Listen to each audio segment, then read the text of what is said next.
On the 18th of December 1952, a bus carrying passengers across High Bridge at Handsacre collided with an army lorry towing an anti-aircraft gun. The bus crashed through the iron railings into the flooded River Trent below, leaving the lower deck submerged underwater for nearly 4 hours, while rescuers fought in darkness to stop the vehicle being swept downstream. Inside the bus was 34-year-old Mrs. Olive Sammons, a mother of 3 from Hill Ridware, who had boarded only 4 minutes earlier and travelled just 1.1 miles before the crash happened.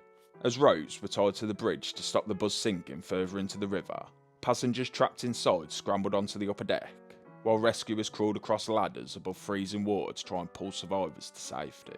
And although nearly everybody on board would eventually make it out alive, one passenger never returned home: Mrs. Olive Sammons. What happened on the High Bridge that winter evening would become one of the most serious accidents ever associated with the crossing over the River Trent at Handsacre. Mrs. Sammons lived at 3 Ridware Road, and had boarded the bus only minutes earlier for what should have been an ordinary short journey through Staffordshire to Uttoxeter to see a brother in hospital. The bus was being driven by Mr. Fred Rock, of 19 Attlee Crescent in Rugeley, and as he approached the narrow iron bridge after dark, an army lorry towing an anti-aircraft gun was coming from the opposite direction. The lorry driver, Ronald George Ledbetter of 14 council houses in Blythe Bridge, later explained that he'd already seen the bus approach him before reaching the bridge and had flashed his headlights to warn them that he was carrying an abnormal load. He said he slowed down from around 15 miles an hour down to somewhere between 5 and 10, as the two vehicles closed in on each other. High Bridge was narrow even by the standards of the time, and reports later stated there was only a possible clearance of 1 foot and 8 inch. Fred Rock, the driver of the bus, later claimed that the lorry had been travelling in the middle of the road while his own bus remained on the near side, and according to his account he believed that he'd actually passed the lorry safely before the accident unfolded behind him. He said the rear end of the trailer suddenly whipped outwards and into the side of the bus, and that a projection from the anti-aircraft gun caught the vehicle and jammed the steering. Rock later said that once this happened he was too close to avoid the collision, and although he tried pulling away, the bus seemed to be hooked onto the trailer.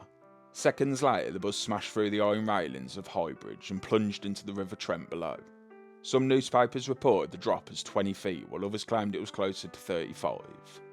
But either way, what's completely unbelievable is that the bus landed upright on 4 wheels. Get your head around that. There were 5 passengers seated downstairs when the bus entered the water, and as the river flooded inside, 4 managed to scramble their way onto the upper deck. However, the danger didn't end once that the bus had entered the river, because there were fears that the vehicle could shift in the current, or even be swept downstream altogether. Ropes were secured from the bridge itself to hold the bus in place, while rescue workers fought to reach the trapped passengers in complete darkness above the flooded Trent. A ladder was eventually pushed out towards the stranded passengers so they could crawl or climb their way across to the riverbank. During the rescue, Fred Rock smashed the windscreen and crawled out onto the bonnet of the bus to help passengers escape.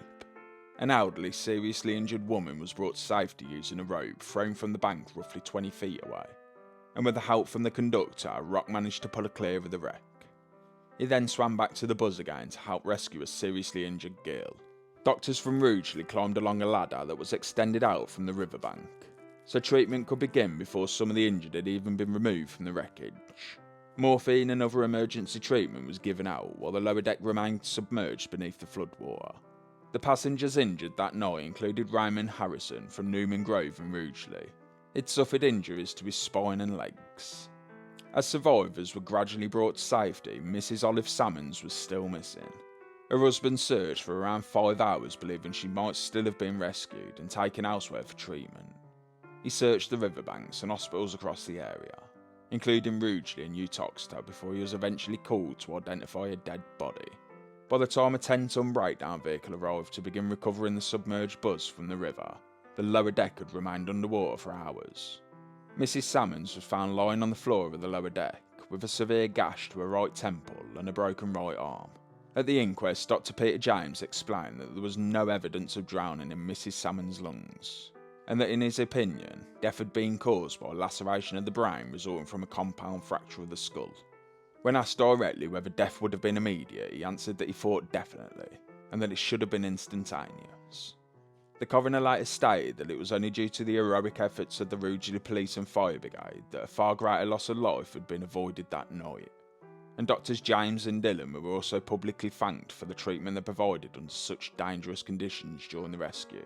Mrs. Olive Sammons was the only person to lose her life in the Highbridge bus accident.